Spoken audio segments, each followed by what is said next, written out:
Hola de nuevo, vamos con madre mía, la octava masterclass ya del programa de inteligencia emocional. En esta masterclass vamos a hablar de la empatía. Si te acuerdas, esto empezó con las habilidades, ¿no?, de la inteligencia emocional. Bueno, pues una de las más elaboradas es la empatía, es decir, la capacidad que tenemos para ponernos en el lugar de la otra persona y entender, no sentir, ¿vale? Y entender lo que esa persona puede estar sintiendo, por qué se comporta de la manera en la que se está comportando y lo que esa persona puede llegar a pensar. Entonces, en esta masterclass lo primero que vas a aprender es esto, qué es la empatía y cuál es la base neuronal de la empatía, porque sí, hay una base. Además, vas a adquirir la habilidad para comprender y escuchar al resto de personas. Escuchar es una habilidad muy importante y nos da mucha información. Yo sé que tendemos mucho más a hablar, pero es que escuchar nos da más información y nos permite comprender mejor a las personas y por qué actúan de la forma en la que lo hacen. Y además, a ti te va a permitir adaptarte mucho mejor al contexto en el que estés. Y por último, lo que vamos a hacer es un ejercicio. Bueno, yo te voy a proponer un ejercicio para que hagas durante la semana y así vayas desarrollando esa habilidad para empatizar. Porque es una de las cosas que, esto es una opinión personal, ¿vale? Esto no viene en ningún estudio, pero seguramente que hay alguno de esto, porque se ve muchísimo. Esto es una opinión personal, pero yo creo de verdad que una de las cosas que nos ayudarían en el mundo y en la sociedad es adquirir esta capacidad para empatizar y entonces entenderíamos mucho más a las personas, tendríamos muchos menos problemas de salud mental y de salud física, porque las personas llevamos una mochila que nos duele y ese dolor el cerebro solo lo puede procesar cuando muchas veces tiene el apoyo de otra persona, sobre todo cuando ocurre en la infancia y en la adolescencia. Si no sentimos el apoyo y la validación, es decir, el que nos digan, oye, es que lo que estás sintiendo es normal, eso es validar, ¿no? Por si escucháis la palabra por ahí. Si otra persona no nos da un reflejo de eso que estamos sintiendo, el cerebro no responde igual y no puede procesar igual la información. Y date cuenta que hay mucha información que nosotros tenemos que es implícita, porque hay estructuras cerebrales como la amígdala, los ganglios basales, parte del sistema nervioso, que no llega a un grado de conciencia. Por lo tanto, el simple hecho de tener a una persona enfrente es lo que nos ayuda a poder hacer la digestión de aquello que nos duele. Si tuviésemos esta capacidad para empatizar más con los demás, nos podríamos ayudar más a nivel social y no habría tantos conflictos sociales, a lo mejor. A lo mejor no, seguro.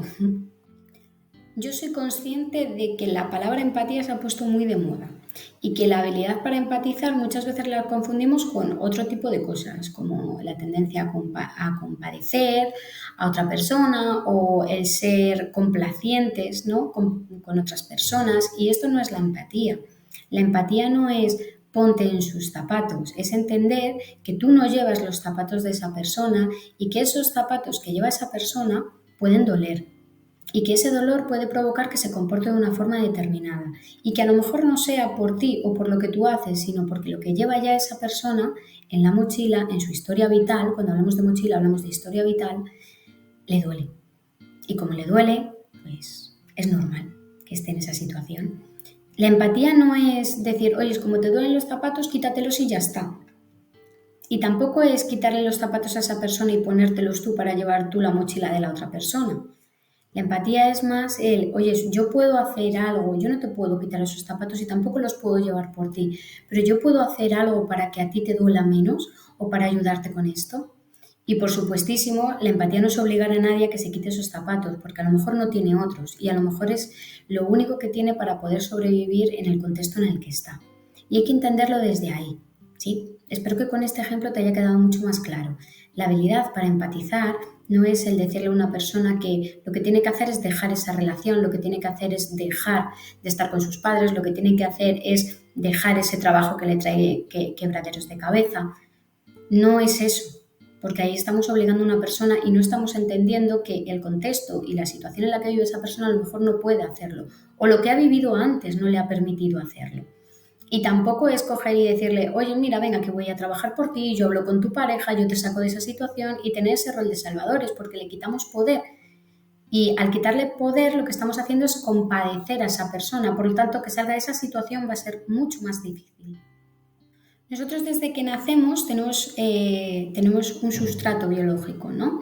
En el cerebro que se encarga que es una de las encargadas de esta habilidad que tenemos para empatizar y se llaman las neuronas espejo.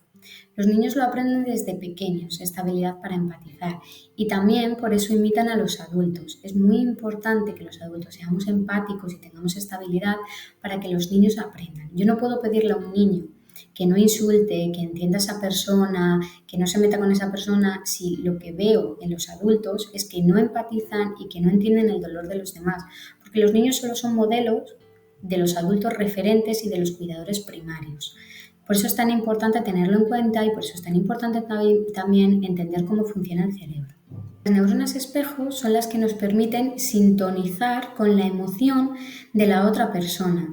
No llegamos a sentirla como tal. Lo que hacemos es entender la emoción que está sintiendo esa persona y desde esa comprensión es cuando nosotros tenemos respuestas empáticas. Por eso se llaman neuronas espejo, porque nos dan un reflejo de lo que la otra persona puedes llegar a estar sintiendo en ese momento. No es que tú sientas la emoción, no es que yo vea algo y yo sienta como tal la emoción de esas personas. Yo estoy en la tele y yo veo cómo los niños están en una situación complicada y yo no estoy sintiendo la emoción que esos niños están sintiendo porque es imposible. No podemos llegar a sentir lo que otra persona siente porque además hay una experiencia subjetiva. Lo que sí que estoy sintiendo es un reflejo de lo que esos niños pueden llegar a sentir. Y lo que a mí sí me puede estar produciendo es tristeza, que es lo que me hace empatizar con ellos, esa emoción. El tener esa sintonía emocional. Y esto es mucho de las cosas que se hacen en terapia. El recibir esa sintonía emocional por parte de la otra persona para yo sentirme comprendida, para yo sentirme validada, es decir, que sí que soy válida y que lo que yo siento es totalmente verídico y entonces darle la señal a mi cerebro para que pueda digerirlo. Ahora la gran pregunta, ¿cómo podemos llegar a ser más empáticos? La habilidad para empatizar es una habilidad muy compleja de las personas. Entonces, exige mucho entrenamiento como cuando vas al gimnasio. Hay que entrenar a nuestro cerebro. Y una de las partes para entrenar a este cerebro, igual que cuando quieres hacer un músculo, ¿no? Quieres hacer bíceps, pues levantas pesas. Vale, pues aquí, para que esta habilidad para empatizar se desarrolle, tenemos que escuchar más y hablar menos. Y tenemos que aprender a dejar de intentar solucionar los problemas de los demás, porque los problemas de los demás necesitan solucionarlo ellos con nuestro apoyo.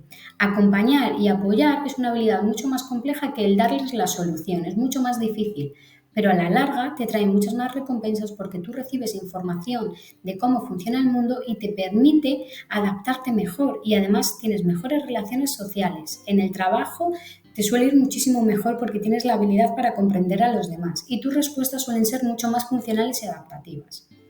Tienes que entender que tu mente es muy diferente a la de las otras personas. Aunque todos estemos compuestos a nivel biológico por las mismas estructuras, a nivel funcional las estructuras no son para nada iguales. O sea, la forma en la que tu cerebro está estructurado, es decir, la forma en la que las neuronas han ido conectando en tu cuerpo y en tu cerebro, no es la misma en las que las mías están conectadas, porque eso depende de las experiencias que tú hayas vivido y depende de mis experiencias. Y mis experiencias y las tuyas nunca van a ser iguales. Ni siquiera una misma experiencia que tú hayas vivido va a ser similar a esa. Es imposible porque ya somos diferentes, nuestro cuerpo y nuestra mente ya han cambiado. Entonces nunca vamos a volver a vivir experiencias similares, cada experiencia que tú vives es única y además tu experiencia nunca va a ser similar a la de la otra persona. Esto de yo he pasado por aquí y por eso te lo digo, o yo tengo más experiencia que tú y por eso te lo digo, no tiene ningún sentido porque tus experiencias son muy diferentes a las que otra persona ha vivido y tus aprendizajes son totalmente diferentes, ni mejores ni peores, pero son diferentes. No tienes el mismo contexto ni tienes la misma mochila que la otra persona tiene. Lo de la mochila hace referencia a las experiencias que hemos ido viviendo a lo largo de nuestra vida. Seguro que si te paras a pensar has vivido experiencias dolorosas, como todas las personas. Es como el cuerpo, o sea, me refiero a nivel físico. Si a mí me pasan cosas a nivel físico es porque estoy viviendo. Pues lo normal es que a nivel emocional nos ocurra lo mismo. Nos van a pasar cosas porque estamos viviendo. Y esas cosas que nos pasan hacen que llevemos más piedras o menos piedras en la mochila y que ese peso sea muy diferente entre las personas. Tú llevas tu propia mochila, pero es que el resto también la lleva. Y hay que entender que el resto también la lleva y que a veces el cómo tú responderías no puede ser ni similar ni parecerse por asomo al cómo responden el resto de las personas. Y desde aquí, desde entender esto y escuchar más a las personas y dejar de invalidar y de creernos que tenemos la razón absoluta porque el cerebro comete errores como todos los cerebros de todos los humanos, va a ser mucho más fácil que adquieras esta habilidad y entrenes esta habilidad para empatizar. Esto es como Alicia en el País de las Maravillas, ¿no? Tú vas recorriendo el laberinto y a veces caes o no caes en el agujero. Bueno, pues depende de las experiencias que hayas vivido y de la mochila. Si llevas una mochila muy grande y te viene una experiencia muy difícil de afrontar, pues es normal que caigamos en el agujero, ¿vale? Pero esto tiene solución. Una vez que caemos en el agujero podemos irnos quitando peso. Y según nos vamos quitando peso y vamos curando experiencias que han dejado una huella en nuestro cuerpo y en nuestra mente, la vida se hace mucho más fácil. Y este es el efecto que tiene la terapia. Y esta es una de las cosas que a mí más me suelen decir en sesiones, ¿no? Cuando ya estamos terminando el proceso terapéutico, las personas lo que notan es alivio de, joder, lo mal que lo he pasado, cómo he podido estar en esta situación y ahora todo es mucho más sencillo, no entiendo cómo pude estar en esta situación. Bueno, pues porque llevamos mucho peso y cuando llevamos mucho peso, una situación que parece muy sencilla de afrontar para otra persona que no lleva esa mochila, en realidad para una persona que lleva una mochila muy dolorosa es mucho más difícil. Pongamos un ejemplo para que lo puedas entender mucho mejor. Seguro que conoces a alguna persona que tenga ansiedad a hablar en público o estar en un grupo social. A lo mejor no es un trastorno como tal, pero bueno, siempre se nota como un poco inquieta o te dice que no le apetece o tú la notas nerviosa cuando habla un poco en público. Bueno, pues detrás de esa persona, imagínate que hay una experiencia de bullying. Una experiencia de bullying es una experiencia muy traumática, es una experiencia en la que me están agrediendo personas que son mis iguales y con los que yo me tendría que integrar como ser humano. Si yo no me integro como ser humano en la sociedad, ¿qué me pasa? Pues que no sobrevivo. Mi cerebro necesita mucho más estar en sociedad que cualquier otra cosa, porque es a través del mecanismo que hemos ido sobreviviendo como especie. Imagínate que aparte de esto, lo que aprende esa persona a partir de las experiencias de bullying es que no es una persona válida, porque no la aceptan, no la integran y además le agreden. O sea, lo normal es aprender que yo no soy válido.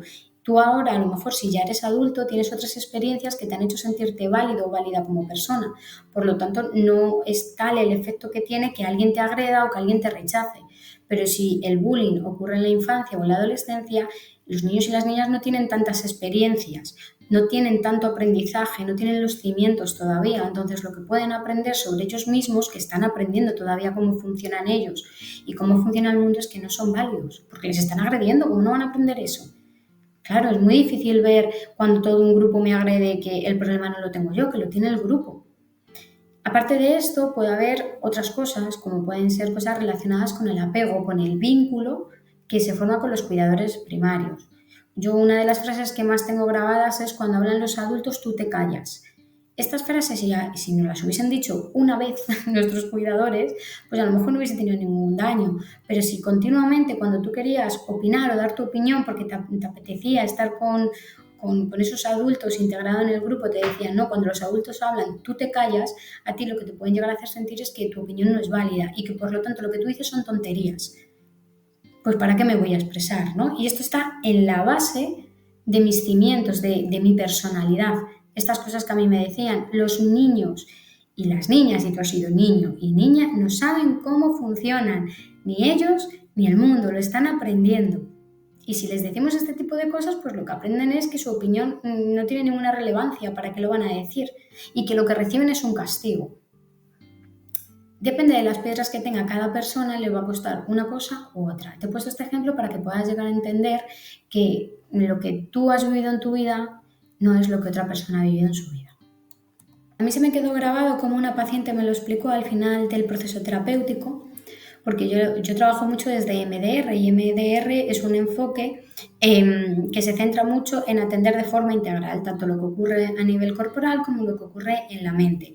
Y lo que hacemos es procesar, es decir, hacer la digestión para que el cerebro reaprenda de las experiencias que han sido dolorosas y que saque un nuevo aprendizaje que le permita, pues, oye, a lo mejor en el tema del bullying no es que yo no fuese válida, porque yo solo tengo a nivel implícito, yo no me doy cuenta. Eso es parte de la memoria implícita, parte de la memoria automática. Entonces lo que el cerebro reaprende es, oye, no es que yo no sea válida, es que esas personas se comportaron de esa forma conmigo porque yo fui la diana en ese momento concreto. Pero luego me he dado cuenta de que he podido tener relaciones en las que sí que me he sentido bien y en las que las personas sí me han tratado bien. Bueno, pues esto sería un ejemplo, ¿no? De cómo procesa, cómo hace la digestión el cerebro. Así, de forma muy sencilla, luego no es tan sencillo en terapia, pero bueno, más o menos para que veas dónde llega el resultado. Cada persona lleva su mochila y cada persona lleva sus zapatos, porque cada persona hemos vivido experiencias diferentes y cada persona hemos adquirido un aprendizaje diferente. En la vida, me dijo esta paciente, pues a veces van a venir cuestas arriba, ¿no? Y cuestas abajo. ¿Qué pasa? Que si tú llevas unos zapatos que duelen mucho y además llevas una mochila muy pesada, cuando vienen las cuestas arriba no puedes subirla. Lo que ella notaba al final de la terapia era que, claro, las cuestas arriba y las cuestas abajo, pues en la vida las sigue habiendo. Lo que pasa que como ella ya no tenía ese dolor ni tenía ese peso encima, pues cuando venía una cuesta arriba, pues por ejemplo un problema laboral, un problema de pareja, un problema con mis amigos, un conflicto familiar dentro de casa, pues a ella ya no le costaba afrontarlo, ya no se paralizaba, ya no se bloqueaba, ya no sentía pues que le iba a dar un ataque de ansiedad o un ataque de pánico, sino que podía afrontarlo de una forma diferente, ya no entraba en bucles de pensamientos y ya no le ocurrían este tipo de cosas porque ya no tenía piedras, ya no tenía esos pesos en la mochila. Entonces era mucho más fácil de afrontar la vida. Espero que, sobre todo lo que espero es que esta masterclass te haya ayudado a entender qué es realmente la empatía y a saber cómo desarrollarla. No lo vas a desarrollar por ver una masterclass, esto hay que ponerse. Me refiero, esto es como aprender a montar en bici. La empatía, la habilidad para empatizar, es una habilidad, por lo tanto es una conducta que se va aprendiendo a medida que lo voy entrenando. La forma de entrenarlo es que es tan sencilla, es que es escuchar a las personas. Escuchar a las personas y plantearme vale, ¿por qué esa persona se siente de esta manera? Esa persona me está diciendo que se está sintiendo triste. Yo no voy a dudar de esa tristeza porque es una respuesta automática. Si una persona me dice que tiene hambre, es que tiene hambre, no hay más vuelta de hoja. Si una persona me dice que le duele algo, le duele algo. No tenemos por qué dudar. Que a lo mejor no es la mejor forma de expresarlo, bueno, pues a lo mejor no lo expresa de la mejor forma. Pero si esa persona te dice que le duele, es porque le duele. Escúchala, escucha. Plantéate qué cosas le están doliendo y a partir de ahí irás desarrollando esa habilidad para empatizar con las personas, para entenderlas. Y de verdad que esto a quien más le va a beneficiar es a ti, porque te va a permitir tener unas relaciones sociales y los seres humanos no somos subjetivos. O sea, nosotros no conseguimos un ascenso laboral porque sí. Lo conseguimos por el vínculo que tenemos con esa persona y porque transmitimos ciertas cosas. Los seres humanos no conseguimos tener relaciones de pareja sanas y fructíferas porque sí. Los seres humanos lo conseguimos porque transmitimos algo a nivel emocional que a las personas les gusta. ¿Qué hay más agradable para los seres humanos que otra persona sea capaz de escucharnos y empatizar con nosotros? Por lo tanto, si adquieres esta habilidad para empatizar, te va a ser muchísimo más fácil conseguir tus objetivos y te va a ser muchísimo más fácil tener una salud física y emocional mucho mejor de la que tienes. Porque las relaciones sociales, que son las que te permiten desarrollarte como persona, son una de las variables que aumentan la tasa de vida. O sea, fijaros hasta dónde llegamos. Así que creo que lo más importante aquí es que aprendas estabilidad. Y no solamente por las personas con las que te relaciones, que también, y por aportar algo de empatía, ¿no?, al mundo, que yo creo que hace mucha falta, sino también por ti.